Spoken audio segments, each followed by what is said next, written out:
Okay, so today's tomato review is going to be on the Ukrainian purple tomato.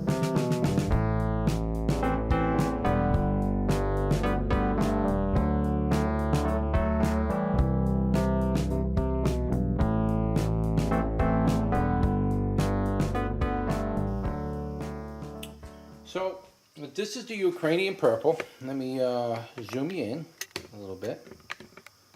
Try to do it this way because if I hold the tomato up to the camera, the focus is really bad on this camera. So it went on me. From doing that solar eclipse, I think it damaged it really did some damage to the zoom and the lens and everything. So it doesn't want to focus anymore. But as you can see, that's what it looks like. Now that one tomato, the one I cut open, it has a little bit of blossom end rot on it. So that might be affecting some of that color.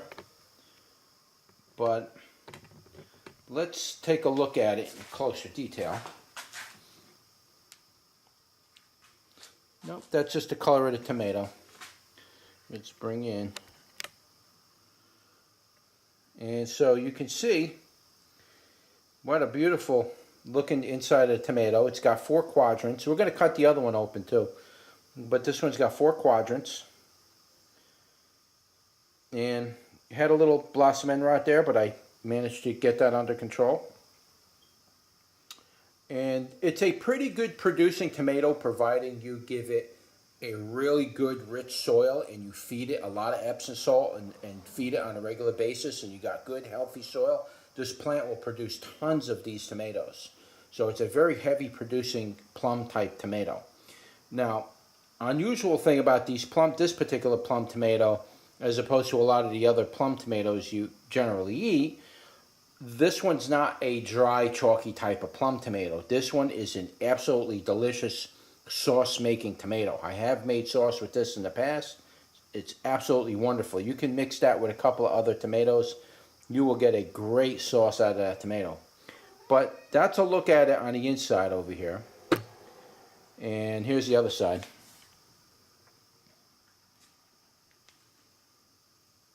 And that's what it looks like there.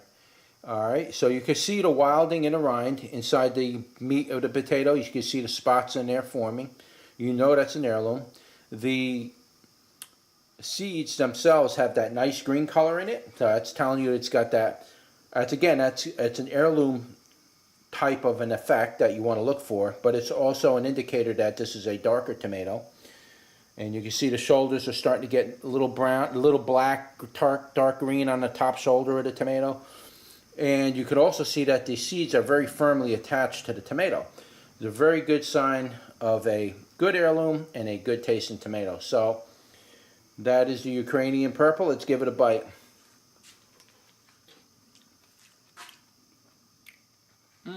Delicious. A little bit low on the sweetness on the small one. I'm not going to eat the bottom part because it had a little blossom end rot, but I will save the seeds. But let's cut this big one open.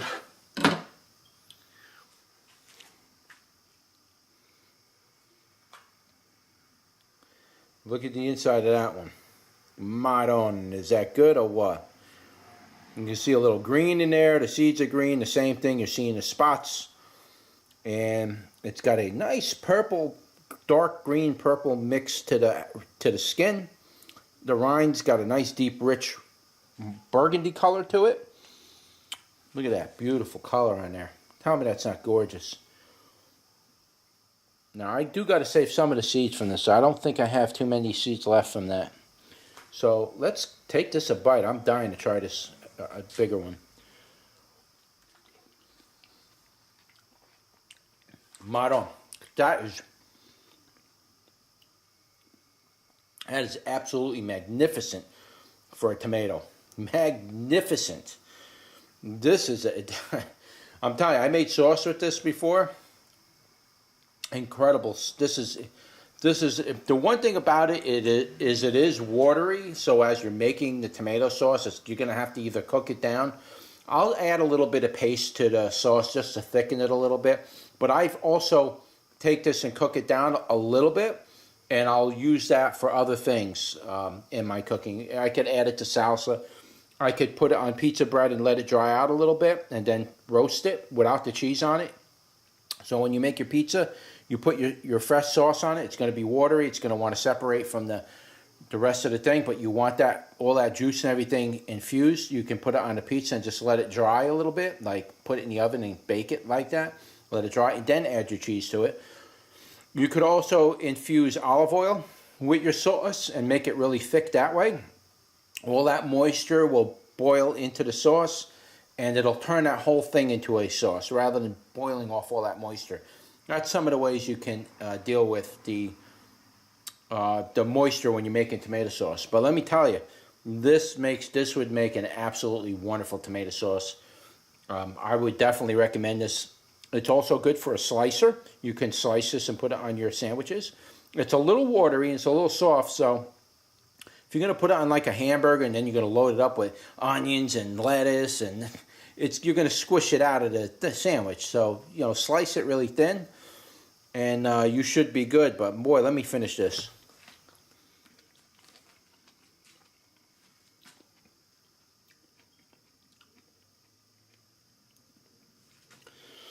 That, by far, guys, is an absolutely delicious tomato. Man, let me tell you, if you've never grown Ukrainian purple tomato before, this is definitely the tomato to grow. I probably say that about a lot of tomatoes, but this particular tomato, I have been growing this tomato now for about 6 years, and it never fails. And the reason why I don't have seeds for it, you'd say, oh, you've been growing it for 6 years, how can you not have seeds? I always eat the whole tomato. I end up with those seeds at the end of the year. So now I'm to the point where I almost have no seeds left, and I keep eating these tomatoes, and I'm not saving the seeds. So I got to make a point of it to save the seeds, and that's right after this video. I'm going to be squeezing this tomato to get at least a few seeds from it, and then next year I'll get a whole new batch of new seeds. But let me tell you, it's hard to not eat one of these. Me personally, I like to cut my tomatoes in quarters, and then I put a little sea salt on them, and I just eat them like that. I don't need all kinds of salads, and when I want to eat tomatoes, I just could take the tomato, cut them in quarters, put a little salt on them, and I could work in my garden all day. It's like a superfood when I do that. And that salt is the electrolyte. It gives me my energy. And then the tomato has all the ingredients in it, the nutrients and the vitamins, and it has the moisture. I'm not thirsty or none. I just eat a bunch of those like that. I'm good for the whole day. So that's one way you could eat this tomato, is just eat it raw, put a little salt on it. Man, you're golden right there. You don't need anything else. But that is just one heck of a tomato from Ukraine. Delicious tomato. Absolutely recommend this tomato. This is one of my top choices.